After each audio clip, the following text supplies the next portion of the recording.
Hello everyone, I'm Fozzie, or Cam, and welcome to the Everything Podcast. I'm here as always with my co-host, Will. How you doing today, Will? Hey Kim, how are you doing? I'm doing great. We have a really cool agenda for you guys today. Um, so we on the podcast we've discussed Marvel a lot. I think you'd agree with me there, Will. Um, yeah, we talk about Marvel a lot. We're both big fans of Marvel, and we know a lot about the characters. We love these characters. We like to definitely compliment Marvel a lot. We love it, but we also need to call it out when it does bad things because that's been happening a lot as of late.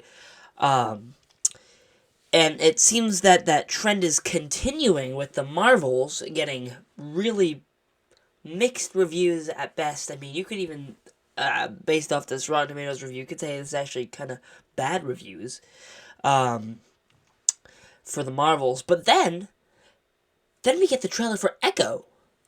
Oh my goodness, does that show look good? So yeah, we'll dive into the. We'll be praising Marvel today, and we'll be hating on Marvel today. So it'll be an entertaining episode for that. We also have to talk about the new Loki episode, the new Ghostbusters trailer that released. What is the name of the movie? Well, why am I blanking on Ghostbusters that? Frozen Empire. That's it, Frozen Empire. I don't know why I blanked it. I just rewatched the trailer. Um, but that looks fantastic. Um, we got to talk some NFL, and then we're going to close out the podcast with Taika Waititi's new movie, Next Goal Wins, which is also getting poor reviews. Um, so yeah, right off the bat, let's start it off with the Marvels. I don't think either of us thought this was going to be a great movie, but just, I just was really hoping it would be good. I really want a good, really good, a decent Marvel movie. We haven't gotten one in a while. We haven't gotten a Marvel movie in a while, so we got this, and the reviews just aren't good. I mean, I'll read off a few here. Currently, it's at a 59% on Rotten Tomatoes. It just actually went up one. I just refreshed it a few minutes ago. Um, but yeah, it just went up a little bit. So I think as time goes on, the reviews are going to go up a little bit. Um, but I still don't think they're going to be really positive reviews. And I'd also like to see the audience score because we've seen as of late the audience score is kind of more accurate. Like with the Five Nights at Freddy's movie, it definitely was not a 29% for sure, like the critics said it was. Um, and then the audience gave it like an 89, so I'd say the audience is more. I would tend to lean towards the audience score as being more reliable. Um, so let me just read a review from the critic because there are no audience reviews out for the Marvels yet. Mark LaSalle says he's a top critic on Rotten Tomatoes. This is a negative review. He gives it 1 out of 4 stars. Thankfully, the movie clocks in at a mere 105 minutes. The Marvels doesn't have much to say, but at least it says it quickly. So this guy just kind of sounds like he was glad the movie was over. And that is not what you want to hear from a Marvel movie, or a movie in general. So that's kind of concerning, actually. Because there have been kind of meh Marvel movies. I don't think there have been any straight bad Marvel movies that I've seen at all, actually. I mean, can you think of a really bad Marvel movie? I mean, the Ant-Man films I'm not wild about. Well, even if even if I wouldn't put them in the flat out bad cate- category, I'm not like wild about any of them. So in the movie world, those would be the closest to that for me. But if we're talking in the TV world, She-Hulk, Oh, yeah. 100% in that category for me. Yeah, for sure. But for me, I mean, I haven't really seen any bad Marvel movies, and it just sounds like that's just a bad review from a top critic. That's not good. Let's look for a little positive review here from another top critic, Katie Walsh. Top critic on Rotten Tomatoes says, tonally, The Marvels embraces the goofy nature of a sci-fi superhero movie aimed at a female audience. Interesting, Will. The male reviewer gave it a negative review. That's interesting. And then Wow. the female reviewer gave it a positive review. I feel like this might be another Barbie situation, or actually any other situation when a movie has a female lead. People just, I think it's ridiculous. Will, it's happened too much. It happened with Captain Marvel. Captain Marvel happened with Wonder Woman. People review bombed it because there was a female lead. That's just ridiculous. That shouldn't happen. I mean, I feel like in this in 2023, that that's ridiculous. I mean, maybe Yeah. this guy wasn't hating, and maybe he just didn't like the movie, which I could totally see happening. I mean, that might end up being my take too. But there are just too many people out there just review bombing movies with female leads these days. It's ridiculous. I feel like. Um. But yeah, Yeah, for sure. let's read one more reviews, a negative review, another from a male. Let's see what this guy says. This is not a top critic. He gives it 2 out of 4 stars. Iman Vellani's Miss Marvel charms, but latest MCU disappointment better served as Disney Plus filler. So this guy looks like he's saying he would rather this be a Disney Plus exclusive. Which will I feel like Marvel could, if they're gonna make this many projects, and maybe they know one's not gonna be super high quality like this, which because I mean, I'm sure you've noticed the marketing for the Marvels has not been nearly as big as the marketing was for say Multiverse of Madness or I don't know No Way Home or whatever. So I feel like if they're not gonna market it like that, then why release it in theaters and not make a lot of money?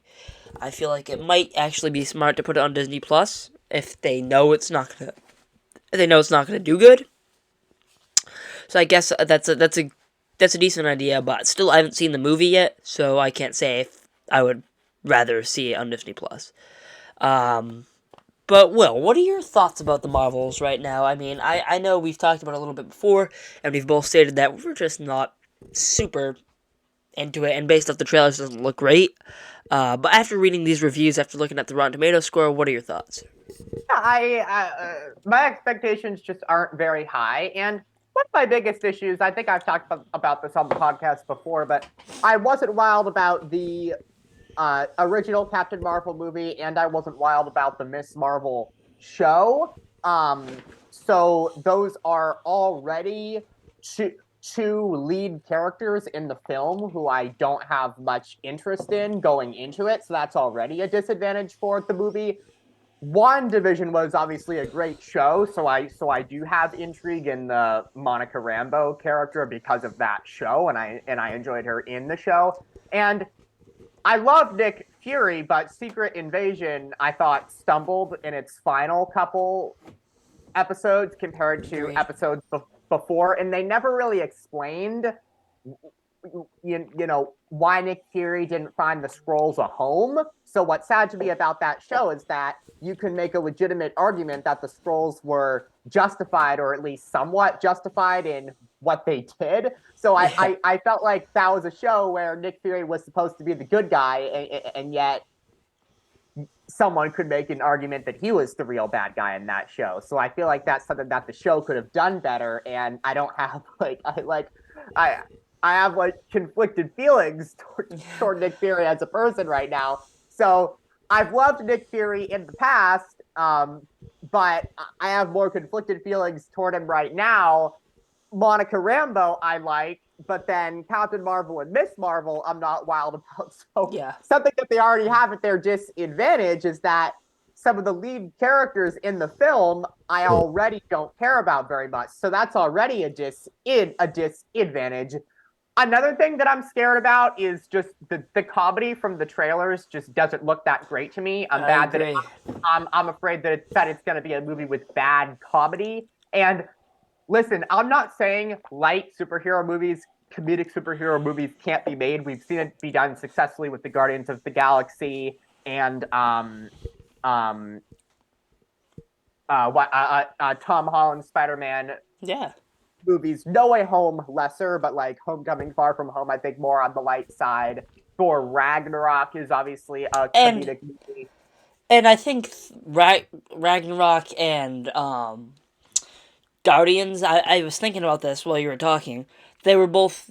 I was like, the person directing. I actually don't know the name of the person who's directing Marvels, but as far as I know, she's not known for these comedic movies like James Gunn and Taika Waititi are. But then I realized Spider Man is kind of just a comedy series, and it's really good. And John Watts directed it, and he's not known for his comedy like Taika and James are. So there's no real big excuse for the Marvels lacking in comedy because they've been able to make movies funny without these pretty talented comedic writers like James Gunn and Taika Waititi. So I just thought of that. But continue. I think that's a great point. And like the issue for me when comedy is done well in superhero movies, I'm able to ignore it. But an issue for me is that when it's not done well, I don't feel the the character's actions believable. It doesn't feel believable to me that they're in these life-threatening situations Yeah. cracking jokes. That doesn't feel believable to me. So unless it's going to be a movie like the Tom Holland Spider-Man movies or the Guardians of the Galaxy movies or Thor Ragnarok, where it's done really well, I'm going to have an issue finding characters believable if they're cracking jokes in life-threatening situations. So that's Yeah. one of my fears for why I may dislike the Marvels. And the final thing I'll say, I'm not sure if I've pointed this out on the podcast before. Tell me what you think, but watching all of the trailers and TV spots from the Marvels, it's lines like Captain Marvel, we need you to save the world. Captain Marvel, the Annihilator. Captain Marvel, you took everything from me. All of the lines they're having characters say in the trailers and TV spots for this movie, I feel like are lines that you hear in superhero movies every day. And Yeah. there's all this talk about superhero fatigue right now. And I feel like if you're Marvel, if you're trying to win people back and get out of this, so-called funk that people have dubbed you in, you've got to offer new stuff. So I don't feel like the trailers and TV spots have done a good job making people want to see this movie because the lines that the characters are Yeah. saying are stuff that you hear in superhero movies all the time, and it doesn't seem like this movie's going to offer anything new. Now I know that I think the director of the film said it's going to be like the like a the type of Marvel movie that you haven't seen before with how goofy and silly it's going to be and some new worlds that we've never seen before. But still, I need to That see doesn't make the movie I good. exactly. I That need to see that to believe it. And if you're Marvel and you're trying to get out of this funk that people have said you're in, you can't be dropping trailers and TV spots with characters saying lines that you've heard in superhero movies thousands of times before. Yeah. There was one oh my goodness, I was actually stunned by this line. It was just the most cheesy line. I don't even get why they would put it in the trailer. It was either a TV spot, an advertisement, it was something. It might not even been the trailer. Where Iman Vellani's character, Miss Marvel, Captain Marvel, and Monica Rambeau are like they each switch off, say higher, better, faster, stronger, something like that. I don't like. Yeah, wasn't it higher, further, faster together? Yeah, that. Oh my goodness. What? Even all right. So let me remind here. Thor: Love and Thunder didn't have great uh jokes. It didn't take the serious stuff seriously, and some of the jokes just weren't funny. But no one ever said anything that cheesy and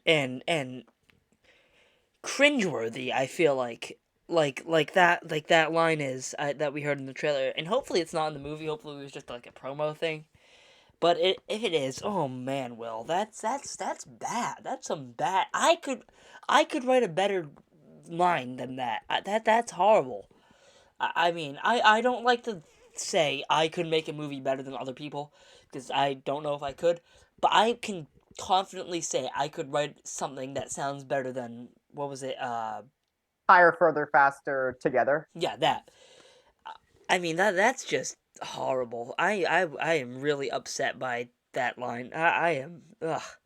It's. Allow me to say, yeah, Go ahead. or sorry, just quickly, there is one other thing that I think you can confidently say you could have written better, She-Hulk. Ah, yes. Yeah, I feel like us as Marvel fans especially could have wrote She-Hulk better. Yeah, I would have taken a completely different route. Um, but yeah, just kind of it's everything that's wrong with superhero movies. They summed up in one line. It's cheesy. It's stupid. You felt like you heard that line a million times. I think that exact line is in a song by Daft Punk. I mean, I just feel like that's it's ridiculous. It's everything people don't want a superhero movie to be. But here we are. We're gonna have to sit down and watch it. None of my my friend Cole, who always wants to watch Marvels with me, who always watches Marvel movies with me. He's actually been on the podcast before. I mean, my friend Cole, he watches Marvel movies with me, and he has no interest in this at all. I mean, he's expressed to me that he does not want to see this movie. I don't even know who I'm going to see this with. I'm going to have to see it by myself. Wow. I mean, it's ridiculous. And if there are other people who feel like this, that's bad. I feel like. Yeah, I do have a group of folks that I'm going to be seeing it with on Friday, which I am thankful for, considering, as you just said, how little hype there seems to be for this movie. But I was talking to my friend James the other day, and he made a great point to me. He said, "When's the last time that we've gone into a Marvel movie with no expectations?" And I thought that was a great point on his part, because like I thought back to all of the Marvel movies that I've seen with him since I met him last year in my first year of high school, and like I was thinking about the Marvel movies I've seen with him. Wakanda Forever, I had super high expectations for that. There was so much hype around that movie. Ant-Man and the Wasp: Quantumania, even though it didn't turn out to be good, I had extremely Yeah. high expectations for that film. Guardians of the Galaxy Volume 3, very high expectations. And that did turn out good. Spider-Man Across the Spider-Verse, high expectations with how good the reviews have been. So, like I thought that was a great point on my friend James's part, in that if you like look at all these like recent Marvel movies compared to this, there's like such a difference, because like all these recent Marvel movies, there seems to be so much hype around them, and people were so excited, and we were so excited, and we were talking about it on the podcast, and we couldn't wait to see it, and it felt like this big event. Like what I love about Marvel is that like when there's a movie I'm so excited for, We it do a doesn't whole even podcast dedicated to it. exactly. It doesn't even feel like a movie. It feels like an event Like to Martin me, because Scorsese there's said. exactly like there's all of this buildup and all these things. So that event feel that I've gotten with previous Marvel movies just isn't here this time, and it's a very weird feeling because I'm not accustomed to it with Marvel. I know. I mean, like like Martin Scorsese says, these Marvel movies. I mean, he said it in a criticism way, to try to critique Marvel, which I'm not doing. But going to see Marvel movies like an amusement park ride. And like I said, we usually do whole episodes dedicated to the upcoming Marvel movie before its release. And here we are. We're just casually talking about the movie, and it releases. What's tomorrow? Thursday. I might be able to see it tomorrow. Like, I mean, if this was any other movie, we would dedicate the whole podcast. We'd be so excited, but now here we are, just casually kind of brushing it off like it's probably not going to be good. No expectations. Hope it is good though. And unless it pleasantly surprises us, I don't see any reason that we would spend all of next week's episode talking about the Yeah. movie either. Like, if it's not very good, I don't think it will deserve us to devote a bunch of time to it next week either. Yeah, I agree. I mean, It's just it's upsetting. I mean, as a huge Marvel fan, I'm sure for you too, it's just upsetting that these Marvel movies have come to the state where I feel nothing going into it. And I hope Marvel sees that and just says, "Well, we just got to cut the fat out of here. Any movie that we're like, that might not work with the audience, get rid of it." Um, but yeah, overall, not looking good for the Marvels. Hope it shocks. Hope it surprises me, but I mean, it probably I probably won't. Um, but while we're on the topic of Marvel, and we've been criticizing Marvel a lot today, I feel like, but now I think it's time to praise Marvel because we just got one of the most promising trailers for anything I've seen from Marvel in a while. Echo looks good, Will, and going into this show, I was the only thing that I was thinking to myself was, why are they making a show about a minor, well, not minor, a pretty side character in Hawkeye? If anything, they should make a show about Kate Bishop, but no, they made a show about Echo. What? Why would I even care about that? I don't even know who Echo is. But no, I'm stunned. This show looks amazing. The fight scenes look epic. The monologues from Wilson Fisk are epic. I mean, oh, and just putting Daredevil in the trailer for like 1 second. Oh my goodness, that's wild. She-Hulk, the entire She-Hulk marketing, the entire She-Hulk branding, all the trailers were all the hype was surrounded around Daredevil, and all they had to do for the show was just show him in 1 second, and people are still excited for the show. I mean, I was just so impressed by the trailer, so excited to see Wilson Fisk. I am happy with the show. The combat looks great. The TVMA rating is going to be interesting to see how it plays out. Um, and now I'm also seeing that Blade is going to be rated R. The upcoming Blade movie with Mahershala Ali. Um, and Marvel Zombies, the show, is going to be rated TVMA as well, which is also exciting news for us Marvel fans. So I think after the Marvels is released, I think Marvel will start to trend in the right direction. I mean, like I said, I want to actually see how the Marvels is, and if it's good, then it already is in the right direction. And if it's not, which I assume it's not going to be, then we'll just have to move past it and focus on what's to come, because it looks like Marvel has a very promising future right now, except for the whole Jonathan Majors thing, which is a mess, and I really hope they sort it out soon. Yeah, no big deal. Just the central plot of our story right now is in shambles. um, but from the trailers we've seen, from the announcements we've seen, things are looking to go up, except for the whole Kang thing.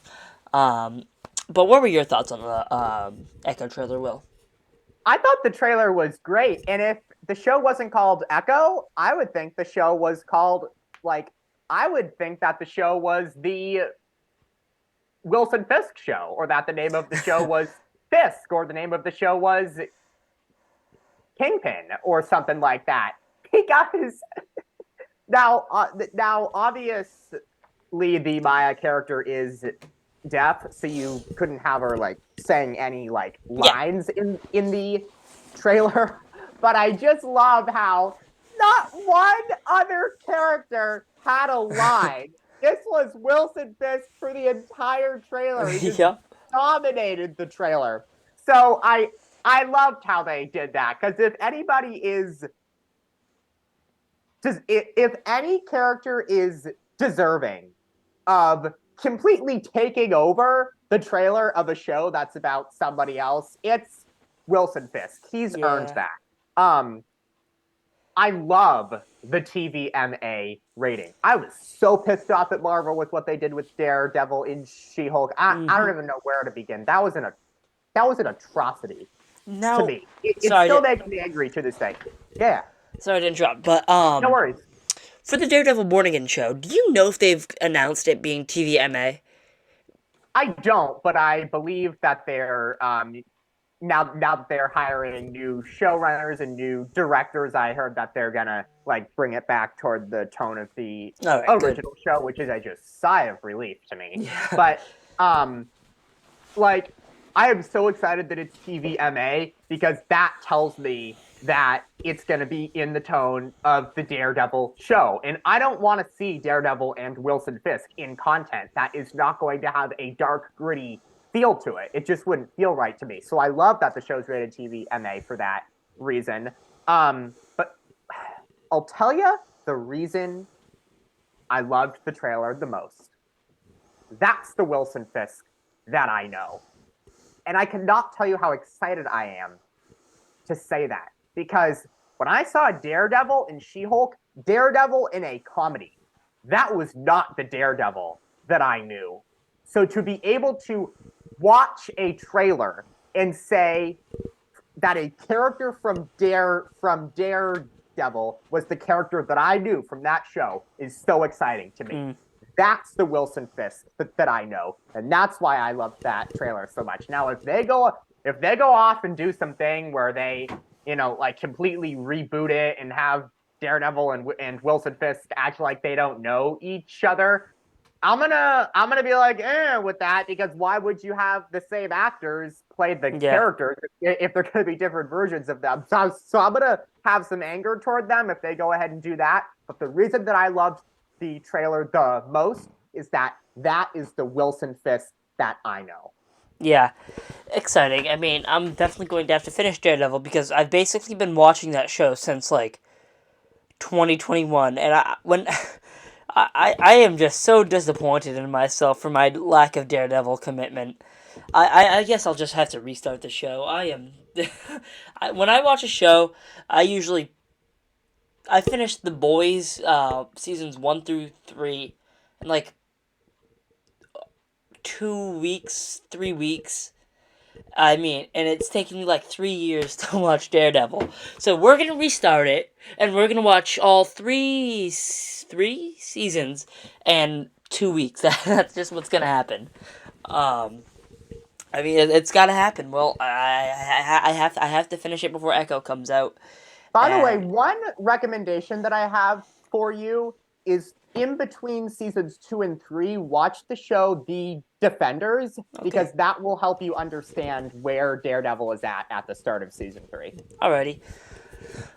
Would you also recommend watching like Jessica Jones or Luke Cage I've let's see, I've tried, or actually, or Iron me and Fist? Yeah. yeah, me and my dad, we tried The Punisher. We weren't wild about that. We tried Iron Fist. We weren't wild about that. We tried Jessica Jones. It didn't grip us that much, but we have said that we may have given up on it too soon because there were promising aspects to it. So, of the ones that I like, of the shows that I've sampled that aren't Daredevil, Jessica Jones would be the one that I would recommend the most. That one had the most All promise to right. me of the non Daredevil Defenders shows that I've seen, All right. or non Daredevil Defenders shows that I've sampled. Okay. So yeah, that's it. I've heard good things about the Punisher. It's weird to say. Interesting to hear you guys say that you didn't like it.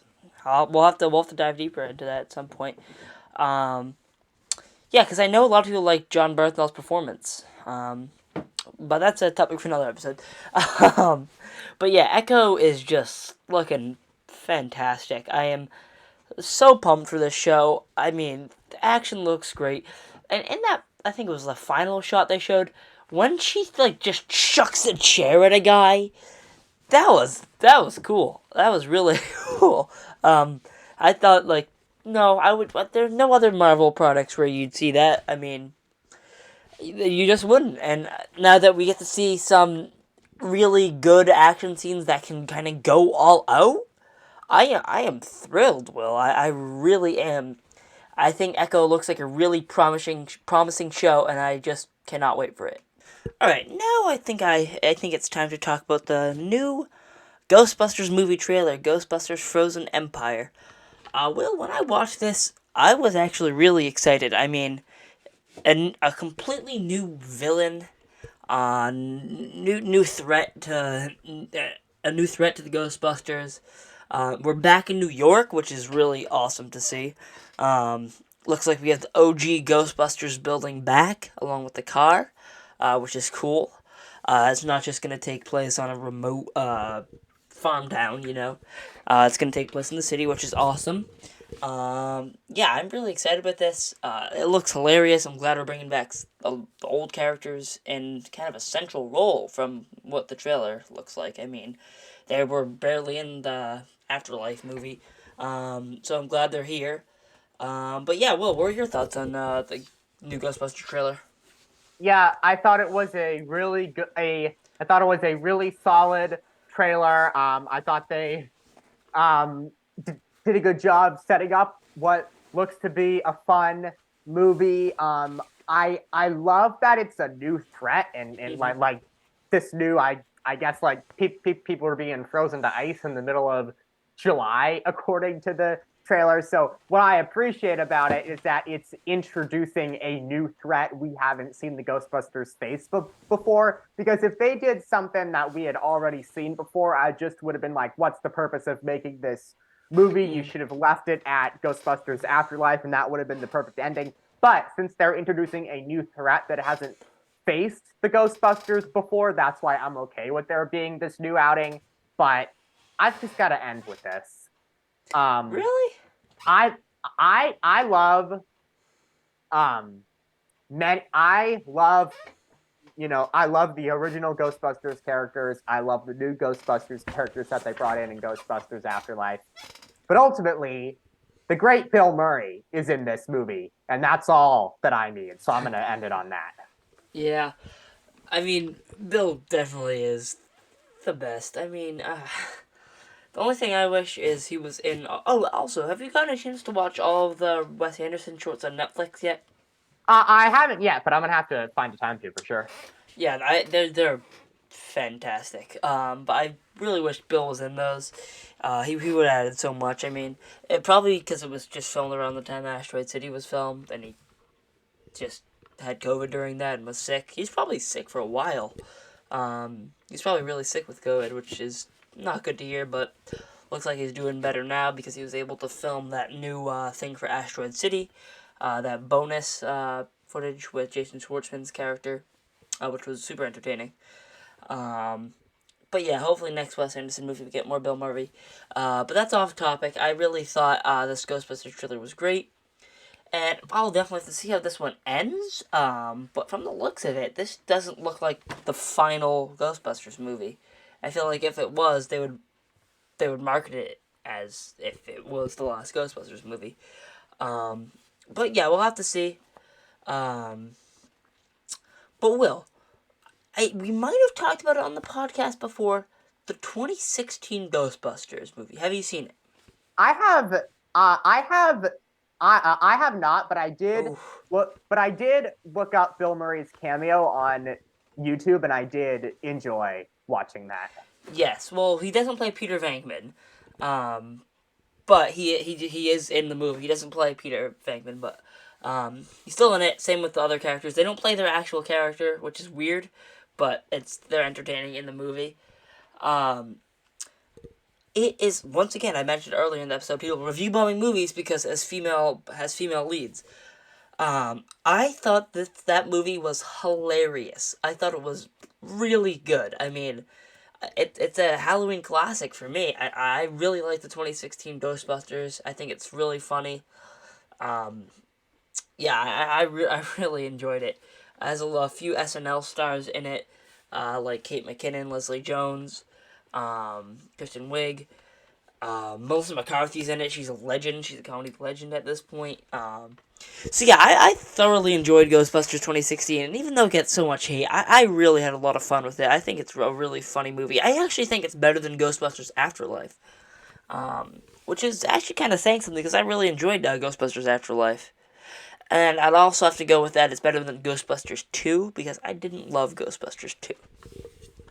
So it's probably my second favorite good Ghostbusters movie as of now, which is impressive because it has a lot of negative reviews on Rotten Tomatoes and IMDb, which I feel is undeserved completely.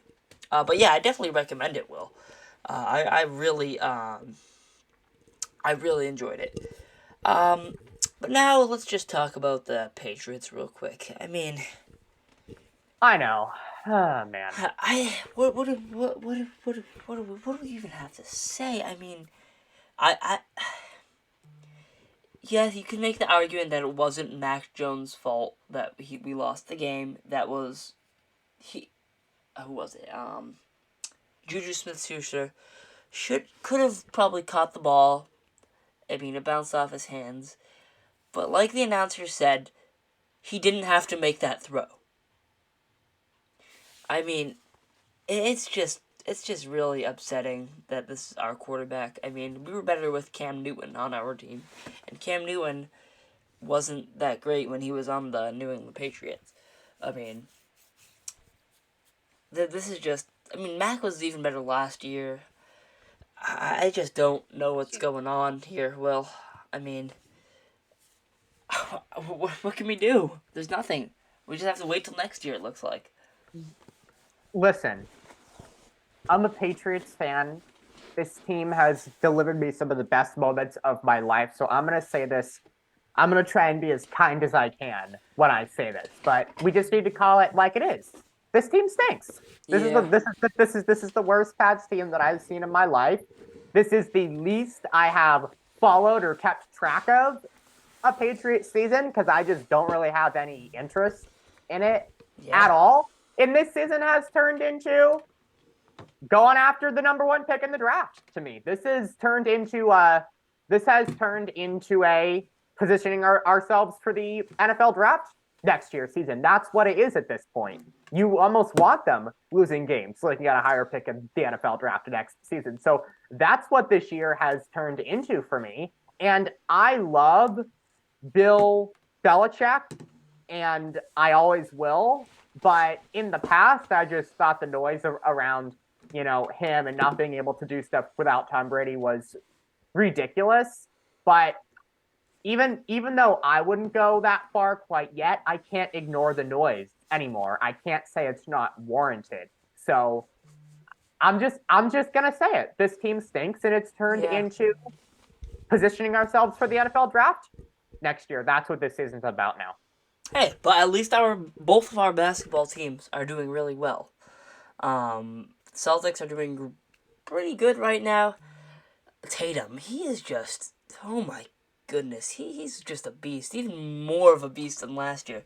He is just in his prime right now. Well, he is in his prime. I mean, he is more jacked than ever. He's probably in the best shape of his life, and just hopefully he doesn't get injured. I'm really impressed with the Celtics this year so far. Well, Yeah, what's so impressive to me about the Celtics, and I think I've said this on the podcast before, but the Celtics have been to multiple Eastern Conference Finals. I'd say like 4 to 5 at this point in the Tatum Brown era. They've they seem to be a lock. They've seemed to be a lock for the Eastern Conference Finals the last multiple seasons, and they made it to the NBA Finals 2 seasons ago. And at one point, we're up 2-1 in the series, and was looking like the team that would win the title before my team won 3 straight games and won the series in 6. But what amazes me about the Celtics, and what I think is, Finn actually came out last week and said that it was hard to come to work last season. He said that's how bad the Warriors' chemistry was. He said that the Warriors' chemistry sucked last season. So the 2 things that I saw for the Warriors going into this year were the chemistry issues fixed from last season and clarity on the type of team that they were going to be. A team that was going to win now and maximize Steph Curry's prime. So with those 2 factors, I saw a chance for this season to be completely different than last season, and for it to be really the real title defense to the title that they won 2 seasons ago. So I am absolutely thrilled with the start to the season, but I'm not surprised because I saw a path for it to turn out this way. yeah, yeah. I mean, I'm just looking forward to see how the season progresses. Said it before. I mean, I just think we should say it every podcast now. Just try to wish it into existence. Well, Celtics Warriors finals. Just every podcast we have to just cross our fingers and hope it happens. I Yeah, mean, I'm I'm I'm doing all that I can to make it happen. Ultimately, I can't do anything because it's up to the teams of to course. to uh decide. But whatever energy, like whatever I can summon, I'm gonna do as much as I can to Yeah, try and same. make this happen because that was arguably my favorite stretch ever on the podcast when we did Yeah, those live streams with the I'd final agree. Yeah. 2 seasons ago.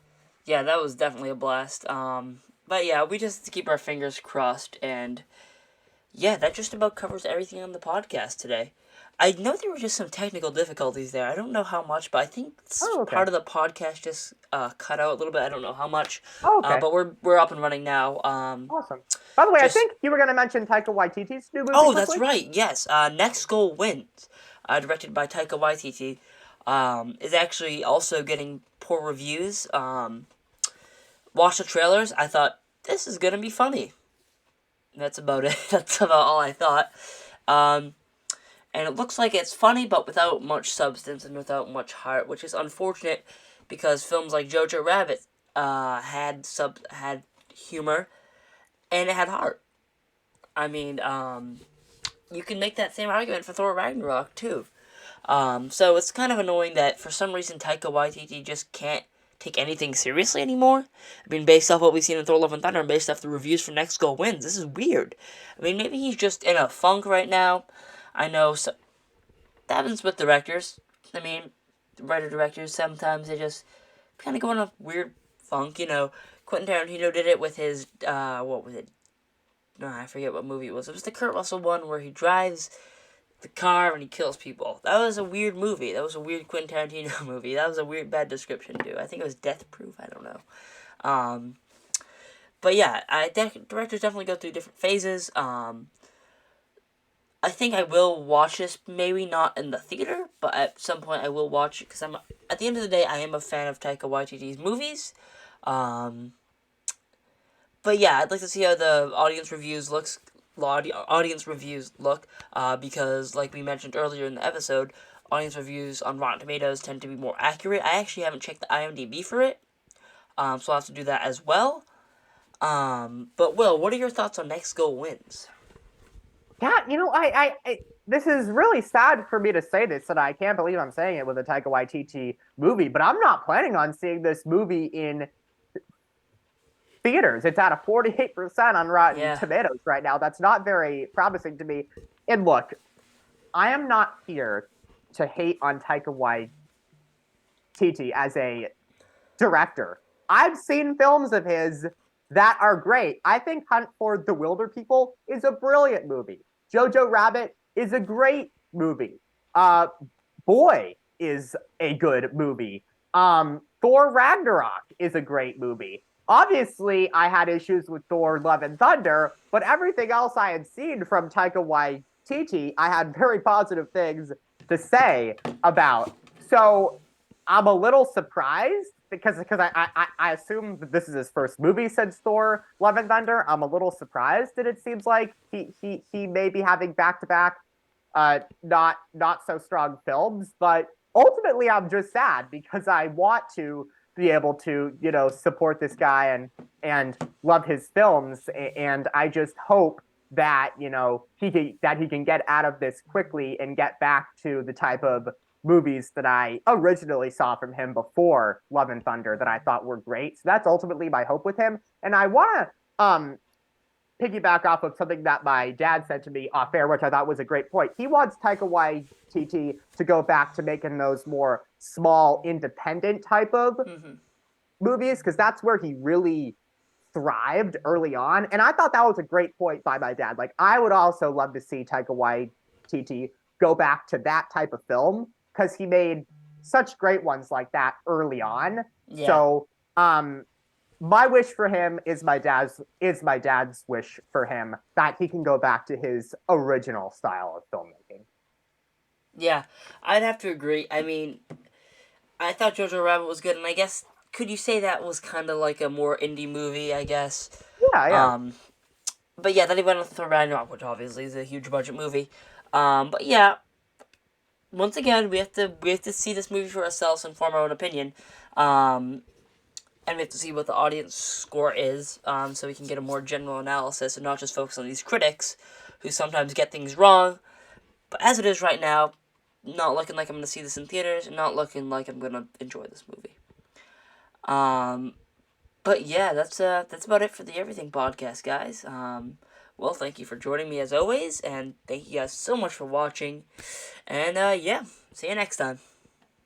Also, I wanted to point out, I wanted to mention, we're going to be making YouTube Shorts more lately. We've meant to do this in the past, and I think it's time for us to really lock in and hop on some YouTube Shorts. So look for that soon. Subscribe to my own channel called Cam. And yeah, that's it. Thank you guys so much for watching, and I'll see you next time. Bye-bye.